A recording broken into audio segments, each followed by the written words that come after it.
प्रकृति जब अपना कहर दिखाती है, उसका असर पूरी धरती पे होता है। आज की कहानी कुछ ऐसी ही है। कहानी की शुरुआत दो व्यक्तियों से होती है। दोनों आपस में झगड़ रहे थे। काटस बार बार दरवाजा खोलने की बात कर रहा था। जब दोनों थक के चूर हो गए, आराम से बैठ गए। नाम ने काटस से पूछा कि वो दरवाजा खोलने के लिए इतना उतावला क्यों हो रहा है। काटस ने बताया वो 34 साल का हो गया है। 17 साल उसने धरती पे गुजार दिए, 17 साल इस ट्रेन में। ग्लोबल वार्मिंग के कारण सब कुछ खत्म होना शुरू हो गया था। देखते ही देखते बहुत सारे लोग और जानवर मर गए। इसी दौरान विल्फोर्ड ने एक ट्रेन बनाई। वो ट्रेन गर्मी, ठंड, हवा सब कुछ बर्दाश्त कर सकती थी। पूरे साल में धरती का एक पूरा चक्कर पूरा करेगी। जितने लोग ट्रेन में आ सकते थे सभी को टिकटें दे दी गई। दर्जे के हिसाब से सभी ने सीटें ले ली। टेल स्टेशन का बहुत बुरा हाल था। इस स्टेशन में लगभग 2000 आदमी, औरतों और बच्चों को भर दिया गया। टेल स्टेशन के लोग ठंड से मरे तो नहीं, पर उनकी हालत जानवरों जैसी थी। खाने पीने के लिए कुछ नहीं था। कुछ दिन बीते तो ताकतवर आदमियों ने बूढ़ों और बच्चों को मार के खाना शुरू कर दिया। दिन पर दिन उनकी हालत बदतर होती जा रही थी। एक दिन विल्फील्ड टेल स्टेशन के खाने के लिए प्रोटीन ले आया। आज तक वो उसी प्रोटीन को खा के जिंदा हैं। काटस विल्फील्ड से गुस्सा था। बचे हुए लोगों में इतना भेदभाव क्यों? जिन्होंने ज्यादा पैसे दिए थे खुशी की जिंदगी व्यतीत कर रहे थे। दूसरी ओर जबकि टेल स्टेशन के लोग घुट घुट के मर रहे थे। एक दिन काटस ने फैसला किया वो ट्रेन के इंजन पे कब्जा करेगा। टेल स्टेशन के लोगों को दूसरे स्टेशन के लोगों के बराबर का हक दिलाएगा। आज वो उसी ट्रेन के दरवाजे पे खड़ा था। सीन चेंज हुआ तो हमने दो सिपाहियों को देखा। टेल स्टेशन में आके रोज की तरह गिनती करने लगे। गिनती के साथ सभी बैठना शुरू हो गए। काटस नहीं बैठा। सिपाहियों ने उसे धमकाया, अगर वो नहीं बैठेगा मौत के घाट उतार दिया जाएगा। एडगर ने उसे समझाया कि वो बैठ जाए, अभी सही समय नहीं आया है, उन्हें कुछ और समय तक इंतजार करना होगा। काटस बैठ गया। सभी को खाने के लिए एक एक प्रोटीन के टुकड़ा दे दिया गया। इंजन के पास उनका एक खबरी था जो खाने में हमेशा एक पर्ची द्वारा संदेश भेजा करता था। यहाँ पे रहने वाले कुछ बच्चे ऐसे थे जो ट्रेन में ही पैदा हुए थे। इस बार संदेश टिमी के खाने में था। काटस ने उसे फुसलाते हुए खाने का टुकड़ा ले लिया। अब वो उस टुकड़े को लेके मिस्टर गिलियम के पास था। संदेश में नाम का नाम लिखा हुआ था। वो एक सिक्योरिटी स्पेशलिस्ट है। उसे कैदी बना के रखा गया था। वही व्यक्ति था जो सभी गेटों को खोल सकता था। इन्होंने नाम को आजाद कराने का फैसला किया। रात का समय हुआ, सभी सोने के लिए चले गए। उसी समय फिर से कुछ सिपाही आके सभी बच्चों को अपने साथ लेके जाने लगे। माता पिता के पूछने पर उन्होंने कह दिया कि ये एक मेडिकल चेकअप है। तभी हमने विल्फोर्ड की सेक्रेटरी को देखा। वो अपने साथ फीता लाई थी जिसकी मदद से बच्चों की मिनती करने लगी। वो अपने साथ टिमी और एक और बच्चे को ले गई। तानिया जोर जोर से चिल्लाती रही कि उसके बच्चे टिमी को ना लेके जाएं, पर उसकी बात नहीं सुनी गई। दूसरी ओर दूसरे आदमी ने अपने बच्चे को पाने के लिए सेक्रेटरी पर जूते से वार किया। ऐसा करने पर सिपाहियों ने उसे पकड़ लिया। उसके हाथ को ट्रेन से बाहर निकाल दिया गया। देखते ही देखते 7 मिनट में उसका हाथ पूरी तरह ठंड से जम चुका था। हाथ बर्फ की सीली बन गई। इसी दौरान मैसून वहाँ पे आ गई। उसने लेक्चर देना शुरू कर दिया। उसने कहा वो सभी नियमों को तोड़ रहे हैं। ट्रेन के चलने से पहले ही सभी ने सीटें बुक की थी। ये उनकी गलती है कि उन्होंने टेल स्टेशन की सीटें बुक की। अब वो लड़ाई झगड़ा करके अशांति फैला रहे हैं जो कभी भी बर्दाश्त नहीं किया जाएगा।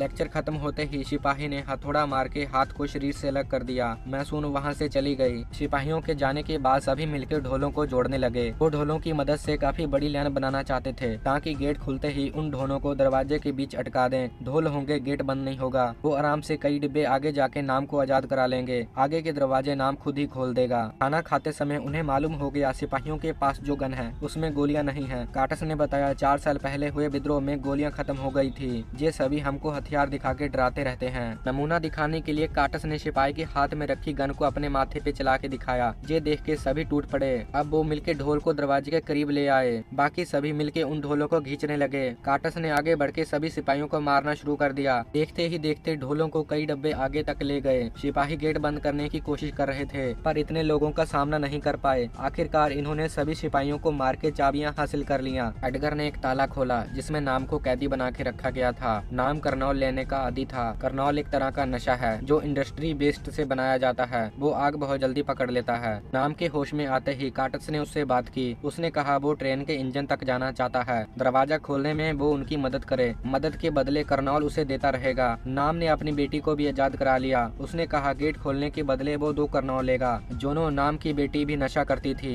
नशे के बगैर दोनों जिंदा नहीं रह सकते थे। काटस नाम की बात मान गया। नाम ने तारों की मदद से दरवाजा खोल दिया। अगले डिब्बे में कोई नहीं था। सभी आगे बढ़ने लगे। अचानक से रोशनी पैदा हुई। दरअसल वो रोशनी बाहर से आ रही थी। बाहर सभी कुछ जमा हुआ था। खड़ी बिल्डिंगें मजबूत बर्फ में बदल चुकी थी। सभी आगे बढ़ने लगे। अगला दरवाजा खोलते ही सभी की मुलाकात पॉल से हुई। पॉल सभी के लिए प्रोटीन तैयार किया करता था। काटस ने जब मशीन के अंदर झांक के देखा वो दंग रह गया। कीड़े मकोड़ों की मदद से प्रोटीन तैयार किया जाता था। आज तक वो इन सभी कीड़े मकोड़ों को खा के ही जिंदा थे। उसने पॉल को पकड़ लिया, उसे धमकाने लगा। पॉल ने बताया कि आज तक वो भी इसी प्रोटीन को खा के जिंदा है। इसी दौरान उसे संदेश वाली पर्ची मिली। पॉल ने कहा कि वो पर्ची कोई अंदर से दे जाता है, वो इस पर्ची को प्रोटीन में डाल के आगे भेज देता है। इसके बाद वो सभी आगे बढ़ने लगे। नाम ने आगे का दरवाजा खोल दिया। आगे कई सारे सिपाही अपने हाथों में हथियार, कुल्हाड़ियां, चाकू लिए खड़े थे। ये सारे हथियारबंद सिपाहियों को देख के दंग रह गए। इनके पास लड़ने के लिए ज्यादा हथियार भी नहीं थे, पर अब भी सभी मुकाबला करने के लिए तैयार हो गए। काटस ने आगे बढ़ते ही सभी को मारना शुरू कर दिया। बाकी सभी काटस को लड़ता देख के उसकी मदद करने लगे। कई समय तक लड़ाई करने के बाद आखिरकार उन्होंने कई सिपाहियों को ढेर कर दिया।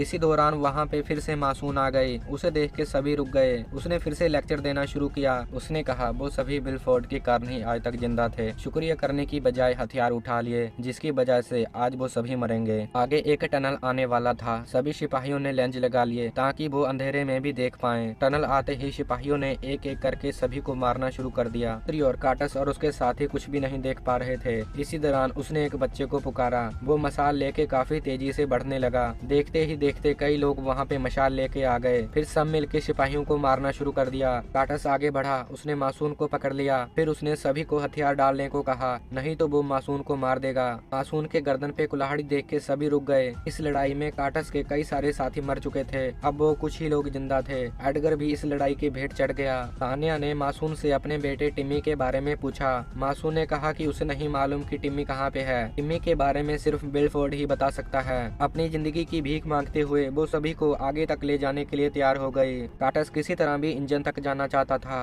उसके साथी कम थे, पर हौसला उसका बहुत था। वह होते ही आगे जाने का फैसला किया। अब सिर्फ 6 लोग ही आगे जाने वाले थे। बाकी सभी पीछे रह के उनका इंतजार करेंगे। आगे का नजारा और भी खूबसूरत था। कई सारे बगीचों को ट्रेन में ही बना रखे थे। दोनों ने तो पहली बार मिट्टी देखी थी। तानिया ने फल तोड़ा और उसे बिना पूछे ही खाने लगी। एक्वेरियम में बहुत सारी मछलियों को रखा गया था ताकि खाने के लिए हमेशा मछलियां मिलती रहें। अगले सेशन में बढ़ते ही उनकी मुलाकात बच्चों से हुई। इस डब्बे में स्कूल खोल रखा था। यहाँ पे सभी बच्चों को बिलफोर्ड के बारे में पढ़ाया और सिखाया जाता था, जिसके कारण सभी बच्चे भी बिलफोर्ड को महान समझते थे। पढ़ने वाले बच्चे सभी ट्रेन में ही पैदा हुए थे। बाहर की दुनिया के बारे में कुछ नहीं मालूम था। उन्हें जो सिखाया गया वो ही सीख रहे थे। तभी एक आदमी सभी बच्चों के लिए अंडे ले आया। सबने अंडे लेने शुरू कर दिए। वो अंडे देता हुआ आगे चला गया। अब वो टेल सेशन के लोगों को अंडे दे रहा था। इसी दौरान उसने अंडों के नीचे से गन निकाल ली। उसने लोगों को मारना शुरू कर दिया। टीचर के पास भी गन थी। इन्होंने कुछ गोलियां आने वाले समय के लिए बचा के रखी थी। काटस ने किसी तरह मौका संभाला और टीचर को मार दिया। टेल सेशन में गए व्यक्ति ने सभी लोगों को मार के सिपाहियों को आजाद करा लिया। इतना कुछ होने के बाद चीफ ने मिस्टर गिलियम को मार दिया। काटस को जब ये बात पता चली, उसने भी मासून को मार डाला। अब वो जल्द से जल्द इंजन तक पहुंच जाना चाहता था। इंजन उसके हाथ में होगा, सभी उसकी बात मानेंगे। काटस ने गन उठाया और आगे बढ़ने लगा। अगले डिब्बों में और भी अमीर आदमी आराम से जिंदगी बिता रहे थे। पीछे रह गए सिपाही इनकी ओर आने लगे। ट्रेन के मुड़ते ही चीफ ने काटस पे गोलियां चलानी शुरू कर दी। दूरी ज्यादा होने के कारण काटस को नहीं मार पाया। अब उसने पास आके काटस को मारने का फैसला किया। आगे आते ही उसने सभी को मारना शुरू कर दिया। तानिया और गैरी मर चुके थे। काटस बेहोश पड़ा था। अब सिर्फ नाम और उसकी बेटी जानो बचे थे। दोनों ने किसी तरह कोशिश करते हुए चीफ को बेहोश कर दिया। काटस भी होश में आ चुका था। अब तीनों इंजन की ओर बढ़ने लगे। काटस इंजन के दरवाजे के सामने था। उसने जल्द से जल्द नाम को दरवाजा खोलने को कहा। इस तरह पहुंचा था काटस इस दरवाजे तक। नाम ने एक सिगरेट निकाली और काटस को पीने को दी। उसने लगभग 10 साल से इस सिगरेट को छुपा के रखा था। अब नाम ने बताया कि वो इंजन का दरवाजा नहीं, बाहर का दरवाजा खोलेगा। उसे मालूम हो चुका था जिस जगह पे वो है वहाँ पे जिंदगी संभव है। अगर वो ट्रेन से बाहर जाएंगे वो नहीं मरेंगे, क्योंकि बर्फ यहाँ पे कम हो चुकी थी। बाहर जाने के बाद भी वो मरेंगे नहीं। दोनों बातें कर ही रहे थे कि इसी दौरान इंजन का दरवाजा खुला। बिलफोर्ड की सेक्रेटरी हाथ में गन लिए खड़ी थी। उसने काटस को अंदर बुलाया। अंदर जाते ही उसने देखा बिलफोर्ड खाना बना रहा था। उसने खाना परोसा और खुद भी खाना खाने लगा। बिलफोर्ड कासट को इंजन तक आए देख के बहुत खुश था, क्योंकि वो बूढ़ा हो चुका था। उसे एक लीडर की जरूरत थी। अब वो ट्रेन को और नहीं चला पाएगा, जिसके कारण उसने काटस को लीडर बनाने का फैसला किया। अब उसने एक पर्ची निकाली और काटस को दे दी। काटस ने पर्ची खोली, उसमें ट्रेन लिखा हुआ था। काटस भी समझ गया अब तक जो पर्चियां भेज रहा था वो कोई और नहीं, बिलफोर्ड ही था। बिलफोर्ड को भी एक लीडर की जरूरत थी। उसे मालूम था कि टेल सेशन से ही उसे एक लीडर मिल सकता है। जो इस इंजन तक आ जाएगा वो ही इस ट्रेन का लीडर बनेगा। अब उसने काटस को समझाना शुरू किया। उसने कहा जब तक अमीर और गरीब नहीं होंगे तब तक इस ट्रेन को नहीं चलाया जा सकता है। ट्रेन को चलाने के लिए गरीबों की बहुत ज्यादा जरूरत पड़ती है।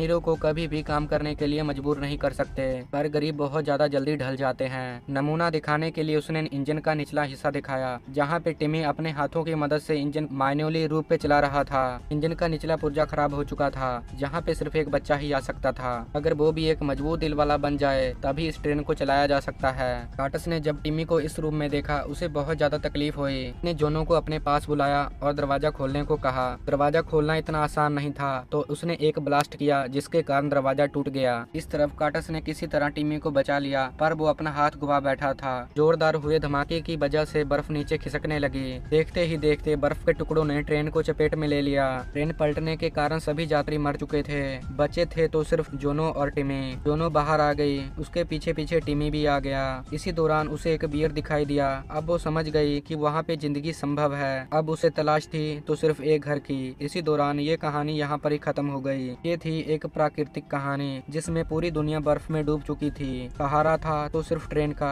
ऐसी ट्रेन जिसमें लोगों के साथ अजीब व्यवहार किया जाता था। टेल स्टेशन में रहने वाले अपनी जिंदगी से बेहाल थे। अगर वो हथियार नहीं उठाते तो कई साल और जिंदा रहते, पर उनको घुट घुट के जीना पड़ता। अब सिर्फ 2 ही बच्चे थे जो अपनी जिंदगी को नए तरीके से जीने के लिए तैयार थे। वो ट्रेन में पैदा हुए थे, उन्होंने पहली बार धरती देखी थी।